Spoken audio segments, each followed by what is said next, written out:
Didik TV KPM.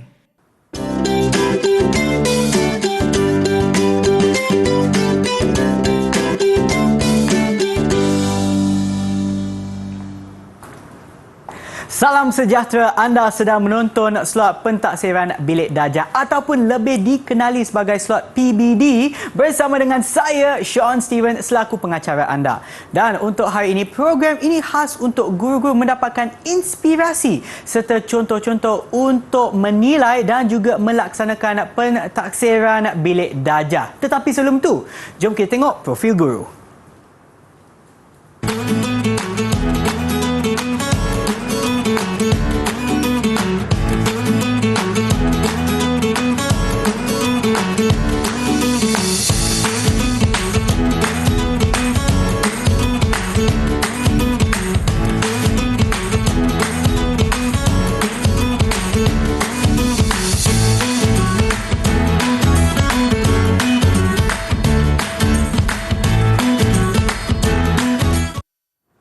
Bersama kita pada hari ini adalah Cikgu Khairunisa. Hai Cikgu. Hai Sean. Apa khabar Cikgu? Alhamdulillah sehat. Sean sehat hari ini? Sangat-sangat sehat Cikgu. Dan kita juga ingin kenalkan jurubahasa isyarat kita pada hari ini iaitu Cikgu Az. Hai Cikgu.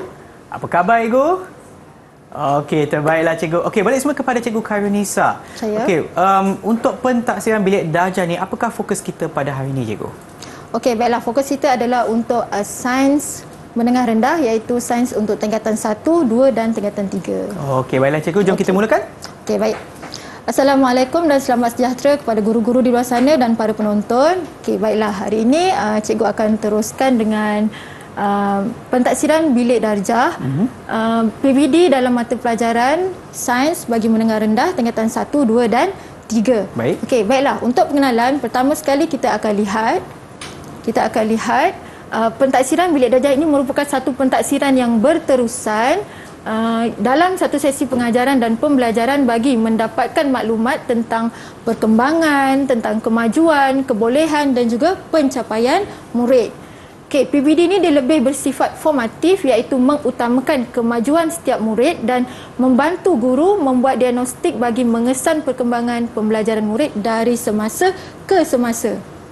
Seterusnya, melalui PBD juga guru dapat yang pertama mengenal pasti kekuatan dan kelemahan murid dalam pembelajaran.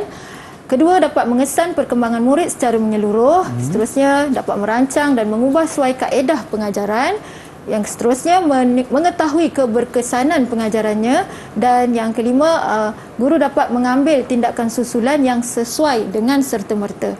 Okey, baik. Melalui PBD juga, PBD adalah satu proses pengumpulan maklumat melalui pelbagai sumber daripada murid seperti kerja rumah, seperti kerja projek, seterusnya melalui pembentangan murid, seterusnya juga melalui ujian yang dijalankan di dalam kelas. Baik. Okey, seterusnya, apakah itu pentaksiran? Okay, pentaksiran adalah satu kayu pengukur untuk menilai pencapaian murid dalam memperoleh pengetahuan, menguasai kemahiran dan mengamalkan nilai di samping menilai keberkesanan PDP guru.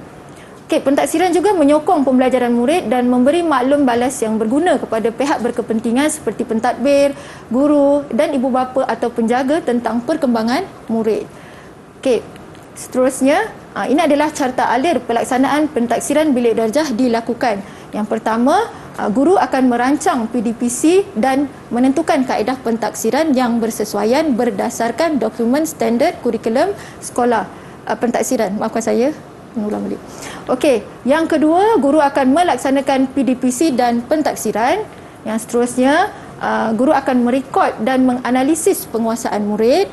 Yang seterusnya, guru akan mengambil tindakan susulan dan yang terakhir, guru akan melapor penilaian ataupun pencapaian murid. Okey. Seterusnya pula kita lihat matlamat KSSM Sains. Okey, matlamat KSSM Sains adalah untuk sekolah menengah adalah untuk menanam minat dan mengembangkan kreativiti murid melalui pengalaman, penyiasatan bagi menguasai pengetahuan dan kemahiran sains dan teknologi. Okey, serta juga dapat mengesan sikap saintifik dan nilai murni bagi membolehkan mereka menyelesaikan masalah dan membuat keputusan dalam kehidupan seharian. Okey. Seterusnya, Bagaimana pentaksiran sains menengah dijalankan? Okey. Pentaksiran sains menengah rendah dilaksanakan bersandarkan 3 domen utama, iaitu domen pengetahuan, domen kemahiran nilai, pentaksiran sains menengah rendah dilaksanakan bersandarkan 3 domen utama, iaitu pengetahuan, kemahiran dan nilai. Ya. Secara terperinci, domen pengetahuan yang pertama, yang kedua, domen kemahiran itu adalah domen penyiasatan saintifik atau lebih dikenali sebagai eksperimen. Okey, manakala yang ketiga, domen nilai adalah domen sikap saintifik dan nilai murni semasa menjalankan ataupun semasa pembelajaran dijalankan. Baik. Okey, baik. Yang seterusnya, ini adalah bahan rujukan sains menengah rendah, iaitu dokumen standard kurikulum dan pentaksiran atau lebih dikenali sebagai DSKP. Okey, di sini ada untuk menengah rendah, DSKP untuk tingkatan 1, DSKP untuk tingkatan 2 dan juga DSKP untuk tingkatan 3. Okey, baik. Seterusnya, guru-guru juga perlu merujuk kepada buku panduan pelaksanaan pentaksiran bilik darjah KPM edisi yang kedua. Buku ini mengandungi 113 halaman dan ia mengandungi panduan lengkap dari awal hingga peringkat akhir proses PBD dijalankan. Ya. Okey. Seterusnya, ini adalah rujukan utama guru-guru semasa menjalankan PDPC, iaitu buku teks. Okey, buku teks sains tingkatan 1, sains tingkatan 2 dan juga buku teks sains tingkatan 3. Ya. Okey, baik. Pelaksanaan PBD dalam sains menengah rendah juga dijalankan secara 3 cara. Yang pertama, pentaksiran secara lisan, yang kedua, pentaksiran secara bertulis dan yang ketiga, pentaksiran secara pemerhatian. Okey. Baik, seterusnya. Okey, di sini kita akan lihat contoh bagaimana PDPC dan juga pentaksiran dijalankan di dalam kelas. Okey, contoh saya ambil daripada sains tingkatan 3, bidang pembelajaran 1.0 iaitu rangsangan dan gerak balas. Okey, manakala standard kandungan ataupun SK 1.2 iaitu rangsangan dan gerak balas dalam manusia. Okey, dalam SK ini ataupun dalam standard kandungan 1.2 iaitu rangsangan dan gerak balas dalam manusia, ada 5 standard pembelajaran. Okey, standard pembelajaran atau kita kenali sebagai SP, iaitu SP 1.2.1 sehinggalah SP 1.2.5. Okey, cikgu-cikgu boleh merujuk kepada DSKP Sains tingkatan 3 muka surat 42 dan juga 43.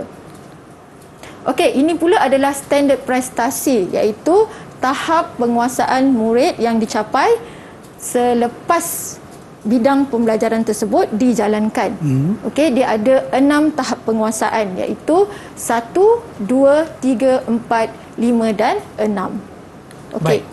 Baik. Di sini saya berikan contoh menentukan kaedah pentaksiran yang bersesuaian dengan SP, sama ada kita boleh gunakan secara lisan, secara bertulis ataupun secara pemerhatian. Okey, sebagai contoh di sini untuk SP 1.2.1 saya menggunakan kaedah bertulis. Untuk SP 1.2.2 saya menggunakan kaedah lisan dan bertulis. Untuk SP 1.2.3 saya menggunakan gabungan kaedah lisan, bertulis dan juga pemerhatian.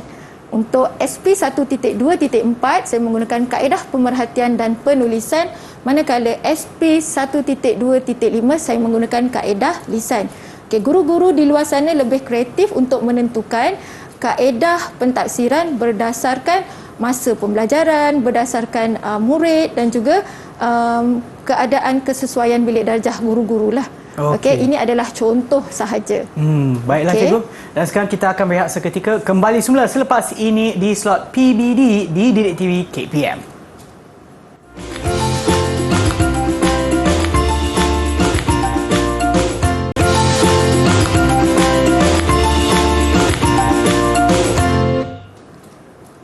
Kembali semula menonton slot pentaksiran bilik darjah ataupun slot PBD bersama dengan Cikgu Khairul Nisa. Baiklah cikgu, jom kita teruskan.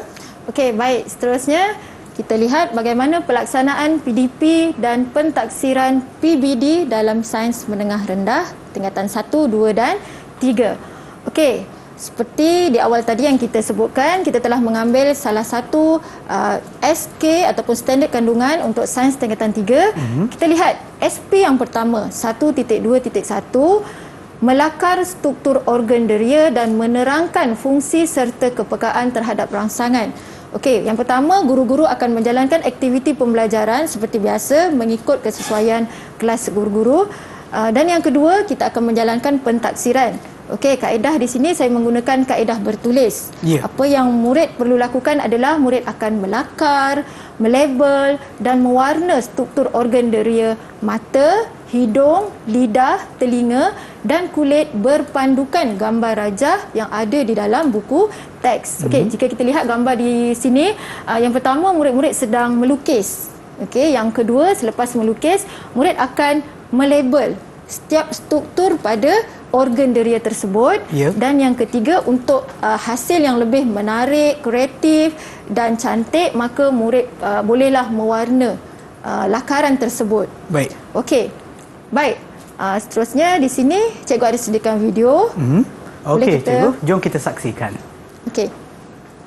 Okey, kita lihat di sini ya, murid akan mula melakar struktur organ deria lidah. Sebenarnya ada banyak lagi organ. Jadi kita tunjukkan contoh bagaimana proses lakaran deria lidah bermula. Okey, mula-mula murid akan melakar menggunakan bahan yang bersesuaian. Okey, untuk membentuk deria lidah itu. Okey, seterusnya dibuat dengan berhati-hati ya supaya lakaran tersebut kemas dan cantik. Okey, seterusnya murid akan melabel. Selepas melukis, murid akan melabel. Sebelum dia label tu, dia kena lengkapkanlah struktur deria lidah yang sempurna, termasuklah reseptor. Okey. Okey. Kita lihat. Okey. Okey, seterusnya selepas aktiviti melakar dan juga melabel, maka untuk melihat untuk menghasilkan lakaran yang cantik dan kreatif, jadi murid akan menambahkan ataupun mewarna pada lakaran tersebut supaya ia lebih menarik. Okey. Okey, so dia tunjukkan pada cikgu lah hasil yang dia dapat tadi. Okey, itu dia. Okey. Baik. Seterusnya pula, untuk SP 1.2.2 menerangkan mekanisme pendengaran dan penglihatan dengan lakaran. Okey. Seperti biasa, pertama kita akan jalankan aktiviti pembelajaran yang bersesuaian. Yang kedua, kita akan menjalankan pentaksiran. Okey, kaedah di sini cikgu gunakan kaedah lisan dan juga kaedah bertulis. Okey, di sini secara lisan guru akan menyoal murid. Okey, di sini juga ada video ya, Sean, yang cikgu sediakan. Jom kita saksikan. Kita akan teruskan pada soalan yang seterusnya. Okey, boleh tak sesiapa di sini minta terangkan bagaimana mekanisme pendengaran berlaku? Ada sesiapa nak jawab? Okey, Daniel, boleh berdiri? Bunyi akan masuk ke cuping telinga dan terus ke salur telinga. Salur telinga pula akan menghantar gelombang itu ke gedan telinga dan menyebabkan gedan telinga bergetar. Kemudian getaran tersebut diperkuat oleh tulang musika dan dihantar ke koklea melalui jendela hujung. Supaya sel saraf dalam koklea akan mengubah getaran tersebut kepada impuls saraf. Pada impuls saraf. Kemudian impuls saraf itu akan dihantar ke otak melalui saraf auditory, dan seterusnya bunyi dapat ditafsirkan. Okey, betul. Okey, yang tadi itu sebenarnya adalah murid menerangkan tentang mekanisme pendengaran. Okey, baik. Seterusnya, untuk kaedah yang kedua, kita boleh gunakan kaedah bertulis, kaedah pentaksiran secara bertulis. Okey, murid boleh menjawab soalan seperti berikut. Okey, guru-guru boleh dapatkan soalan ini dalam buku teks sains tingkatan 3. Okey, jadi murid boleh melengkapkan carta alir ini bermula daripada, maafkan saya, yang ini adalah untuk mekanisme penglihatan. Okey, yang mula-mula tadi kita gunakan kaedah lisan untuk mekanisme pendengaran. Okey, untuk kaedah bertulis kita boleh juga untuk mekanisme penglihatan secara bertulislah. Okey, bermula daripada cahaya sehinggalah akhir. Ya, tapi sebelum tu Ego, kita ada sediakan video untuk kaedah penglihatan Ego. Ya, yang itu juga untuk bertulis, maafkan saya, kaedah lisan untuk mekanisme penglihatan. Okey, jom kita tengok jom video kita tersebut. lihat. Soalan yang seterusnya, sila terangkan mekanisme penglihatan dalam manusia. Okey, sila jawab. Sinar cahaya dari objek memasuki mata melalui kornea diikuti oleh gelemar, kanta mata dan gelemar sebelum sampai ke retina. Semua bahagian mata ini akan memfokuskan sinar cahaya dari objek ke retina. Seterusnya, sinar cahaya merangsang fotoreseptor untuk menghasilkan impuls saraf dan dihantar ke otak. Selepas itu, otak akan mentafsir impuls saraf. Okey. So, tadi baik. adalah bagi kaedah lisan untuk mekanisme penglihatan. Okey, baik Ego. Yang ini adalah kaedah bertulis mekanisme penglihatan. Okey. Baik, untuk SP yang seterusnya ya, menghubungkaitkan organ deria manusia dengan kepekaan terhadap pelbagai kombinasi rangsangan. Pertama, kita jalankan aktiviti pembelajaran. Yang kedua, kita jalankan pentaksiran menggunakan kaedah gabungan lisan, pemerhatian dan bertulis. Okey, untuk kaedah lisan ni kita boleh soal jawab murid, apakah rasa yang telah murid rasa semasa aktiviti tersebut. Untuk kaedah pemerhatian, rakan-rakan sebaya di sekelilingnya akan melihat kawasan deria rasa yang dekat kawasan lidah mana yang merasa rasa tersebut, rasa makanan tersebut. Okey, manakala kaedah bertulis, murid lain akan mencatat. Selepas aktiviti dijalankan, dia akan mencatat rasa yang didapati di kawasan lidah tersebut. Okey, untuk lebih jelas, kita boleh lihat aktiviti di dalam video ini. Okey, jom kita tengok video tersebut. Okey, ada 3 orang pelajar diperlukan di sini. Okey, yang pertama, murid yang memberi rasa kepada rakannya. Okey, ada 5 jenis rasa. Kemudian rakan yang tutup mata tu dia akan mula merasalah di kawasan-kawasan lidah tersebut. Okey, manakala rakan yang lain dia akan mencatat. Okey, macam cikgu akan tanya, okey, apa yang awak rasa di kawasan tersebut? Okey, bila dia jawab pahit, maka nanti rakan dia yang mencatat dia akan catat. Okey, dia akan tandakan right, pahit di kawasan D. Kawasan lidah D contohnya. Okey, so kita gabungkan ketiga-tiga kaedah tersebut dalam satu aktiviti sebagai pentaksiran. Okey. Baik. Dia akan lakukan sehingga habislah ke semua cecair tersebut, larutan tersebut. Okey. Seperti mana yang cikgu sebutkan tadi, memang ada kombinasi lah di antara 3 tersebut. Ya, betul. Kita lakukan 3 kombinasi tersebut. Jadi murid-murid pun lebih seronok. So dia akan merasai sendiri. Kita tak sekadar sebut masin dekat kawasan A contohnya. Okey, pahit dekat kawasan C contohnya, tapi mereka merasa sendiri. Okey, supaya mereka lebih jelas lagi ya. Okey, baik. Mereka akan mendapatkan pengalaman tersebut dan itulah cara mereka belajar lah. Ya, cara mereka belajar di dalam kelas. Okey, go. Okey, baik. Seterusnya, untuk SP 1.2.4 menjelaskan melalui contoh bagaimana had deria, kecacatan organ deria dan proses penuaan mempengaruhi pendengaran dan penglihatan manusia. Okey, kaedah yang saya cadangkan di sini adalah kaedah pemerhatian dan penulisan. Manakala untuk SP 1.2.5 mewajarkan bagaimana inovasi dan teknologi boleh meningkatkan keupayaan organ deria. Okey, kaedah pentaksiran yang boleh dijalankan di sini contohnya seperti kaedah lisan dan juga bertulis. Okey, tetapi ini adalah cadangan sahaja, contoh sahaja. Saya yakin guru-guru di luar sana mereka lebih kreatif untuk menggunakan kaedah-kaedah yang bersesuaian dengan murid yang mereka ajar. Baik, cikgu. Dan sebelum kita teruskan, kita akan berehat seketika. Kembali semula selepas ini di slot PBD di Didik TV KPM. Okey, baiklah.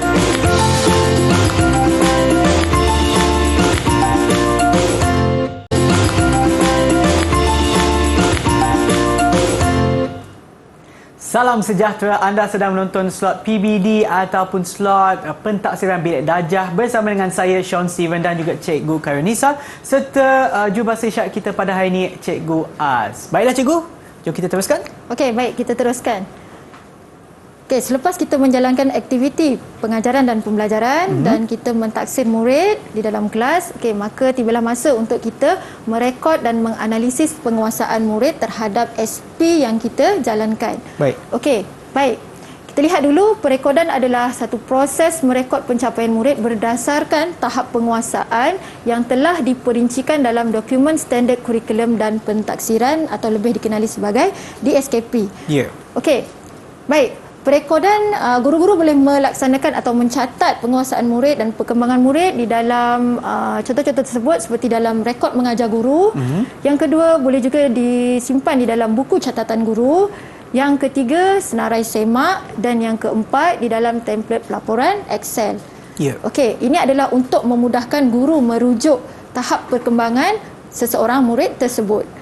Okey, baik. Sebagai contoh untuk kita menilai aktiviti pembelajaran yang kita jalankan tadi, iaitu untuk SK 1.2 iaitu rangsangan dan gerak balas dalam manusia yang telah kita jalankan di dalam bilik darjah, maka guru boleh mula menetapkan tahap pencapaian murid berdasarkan standard prestasi yang telah ditetapkan. Okey, sebagai contoh untuk penilaian SP 1.2.1, guru akan menilai hasil lakaran murid yang baik, sederhana dan juga memuaskan. Okey. Di sini ada gambar hasil lakaran murid tadi. Okey, yang pertama, ada 3 jenis lakaran. Maksudnya 3 hasil. Okey, yang pertama kita tengok contoh murid yang tidak lengkap. Okey, dia tidak lengkap. Okey, maknanya dia hanya melukis sahaja, dia tidak melabel. Okey, manakala yang kedua yang memuaskan, murid dia melukis dan dia melabel tetapi dia tidak melabel dengan tepat ataupun lengkap lah. Ya. Okey, manakala yang baik ataupun yang cemerlang tu lukisan dilukis dengan baik, dilabel dengan tepat dan juga diwarna agar lebih menarik. Okey, di sini juga saya ada contoh hasil daripada lakaran aktiviti tadi yang kita lakukan dalam kelas untuk organ deria hidung. Okey. Yang ini adalah untuk lidah, yang ini adalah untuk hidung. Okey, nampak murid hanya melukis sahaja. Okey. Okey, dan Cikgu dia boleh tidak pegang sekejap, Cikgu? Okey. dia tidak melabel. Okey. Okey. Hanya melukis sahajalah. Dia melukis sahaja. Ini murid yang pertama. Ya. Okey, untuk murid yang kedua pula, contohnya dia melukis. Okey, dia melukis dan dia melabel, tetapi ada label dia tidak lengkap. Maksudnya ada struktur-struktur yang tidak dilabel dengan jelas lah. Okey, ada tertinggal. Jadi ini hanya tahap memuaskan sahajalah. Okey. Manakala untuk yang seterusnya, yang ini kita dapatkan hasil murid yang dapat menghasilkan lakaran yang baik. Nampak ya, dia lukis, dia label dan dia juga akan mewarna. So jadi rakan-rakan akan melihat, wah cantiknya. So ini akan boleh menjadi contoh kepada rakan-rakan yang lain. Okey, cikgu. Jadi kita belum boleh berikan tahap pencapaian untuk SP 1.2.1 ini. Kita akan teruskan pula melihat kepada SP yang seterusnya. Okey. Penilaian boleh dibuat berdasarkan SP 1.2.2 iaitu adakah murid boleh menjawab mekanisme pendengaran dan penglihatan secara lisan atau bertulis. Okey, contohnya murid yang pertama tadi dia tidak dapat menghasilkan lakaran yang baik. Okey, jadi kita boleh nilai pula murid tersebut untuk SP yang kedua. SP yang seterusnya, adakah ada perkembangan tak dalam tajuk tersebut? Okey, baik. Seterusnya kita akan lihat pula murid yang sama. Kita akan lihat perkembangan prestasi murid tersebut dinilai melalui aktiviti yang seterusnya untuk SP yang seterusnya. Okey, SP 1.2.3. Adakah dia boleh menghubung kait deria lidah dengan kepekaan rangsangan? Okey, kita teruskan sehingga habis kelompok SP ataupun standard pembelajaran. Okey, kita ada 5 SP tadi untuk standard kandungan tersebut. Okey, jadi penilaian dilakukan sehinggalah selesai semua standard pembelajaran atau SP dalam SK tersebut iaitu sehingga 1.2.4 dan 1.2.5. Okey, bila dah habis SP barulah kita berikan tahap pencapaian murid tersebut sama ada tahap pencapaian 1, 2, 3, 4, 5 ataupun 6. Okey, kesimpulannya, pemberian prestasi murid perlulah berdasarkan semua hasil kerja murid setelah selesai semua SP bagi satu kelompok SK yang diajar. Okey, baik. Seterusnya, ini adalah tafsiran tahap penguasaan bagi pengetahuan yang ditunjukkan dalam jadual 1 untuk rubrik pengetahuan ataupun domain pengetahuan. Okey, untuk SK 1.2 adalah lebih kepada domain pengetahuan. Ya. Jadi kita akan lihat tahap penguasaan yang mana murid boleh capai. Okey. Seterusnya, ini adalah standard prestasi untuk bidang pembelajaran 1.0 iaitu rangsangan dan gerak balas. Okey, kita lihat contoh. Kita tengok kepada tahap penguasaan yang ketiga. Okey, sebab kita tahu tahap penguasaan 1 adalah tahap yang minimum. Okey, kita lihat tahap penguasaan 3. Murid boleh mengaplikasikan pengetahuan mengenai rangsangan dan gerak balas untuk menerangkan kejadian atau fenomena alam dan melaksanakan tugasan mudah. Ya. Okey, manakala tipe yang ke-6, kita lihat yang ke-6, murid boleh mereka cipta menggunakan pengetahuan dan kemahiran sains mengenai rangsangan dan gerak balas dalam konteks penyelesaian masalah atau membuat keputusan atau dalam melaksanakan aktiviti ataupun tugasan dalam situasi baharu secara kreatif dan inovatif dengan mengambil kira nilai sosial, ekonomi dan budaya masyarakat. Okey, seterusnya, ini adalah contoh borang perekodan yang boleh digunakan oleh guru-guru untuk menyimpan maklumat perkembangan murid. Okey, di sini saya sediakan borang perekodan iaitu untuk tema 1, penyelenggaraan dan kesinambungan hidup, SK rangsangan dan gerak balas, dan kita tadi belajar tentang SP 1.2 rangsangan dan gerak balas dalam manusia. Jadi kita isikan nama murid dan kita lihat, kita letakkan kelima-lima standard pembelajaran. Okey, jadi setelah habis daripada 1.2.1 sehinggalah 1.2.5 barulah kita letakkan berapa tahap penguasaan yang dicapai oleh murid. Okey, jadi jika ada murid yang belum mencapai tipe yang memuaskan, maka kita bolehlah mengambil inisiatif ataupun kita ambil intervensi untuk murid-murid tersebut. Okey, baik. Ini juga adalah contoh borang perekodan. Okey, mengikut kreativiti guru. Okey, tadi contoh yang lain, yang ini untuk ke semua SK yang ada dalam bidang pembelajaran 1. Okey, macam ni kan, 1.1, 1.2. Okey, yang tadi kita buat adalah 1.2 rangsangan dan gerak balas dalam manusia. Jadi kita catatlah berapa murid boleh capai dalam SK tersebut. Okey. Baik, setelah kita merekod dalam borang guru, okey, maka kita akan menghasilkan pelaporan. Kita akan mencatat pelaporan, iaitu pelaporan ini adalah sejenis proses untuk menyampaikan maklumat pembelajaran dan pencapaian murid dari semasa ke semasa mengenai kemajuan dan perkembangan mereka dari segi pengetahuan, kemahiran dan nilai seperti yang dihasratkan dalam kurikulum. Jadi borang ini guru-guru di luar sana semua dah tahu, kita boleh ambil daripada bahagian pembangunan kurikulum. Okey, di sini kita akan isikanlah nama murid, nombor kad pengenalan, jantina, dan dia ada 3 domain. Okay, yang kita jalankan tadi adalah domain pengetahuan untuk tema yang pertama, penyelenggaraan dan kesinambungan hidup. Okey, jadi selepas habis tema yang pertama, barulah kita akan mengisi tahap penguasaan yang murid capai. Okey, maknanya ke semua bidang pembelajaran yang habis dalam tema pertama. Baik. Okey, baik. Seterusnya, baik, pelaporan pencapaian murid kebiasaannya kita akan tunjukkan kepada ibu bapa, dibuat sebanyak 2 kali dalam setahun.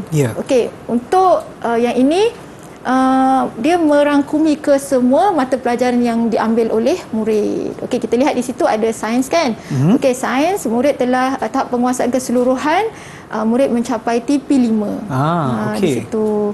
Okey, jadi murid boleh menggunakan pengetahuan saintifik dan kemahiran saintifik dan seterusnya lah. Baik. Okey, itu saja Sean. Okey, baiklah cikgu. Terima kasih atas perkongsian cikgu, dan sebelum kita mengakhiri program kita pada hari ini, boleh tak cikgu berikan sedikit rumusan kepada keseluruhan perkongsian cikgu pada hari ini? Okey, baiklah. Pelaksanaan pembelajaran bilik darjah ini adalah satu proses yang berterusan. Jadi apa yang perlu kita lakukan adalah kita lakukan secara telus di dalam bilik darjah. Okey, setiap kali pembelajaran dijalankan dan objektif yang kita nak capai perlulah merujuk kepada DSKP yang telah disediakan.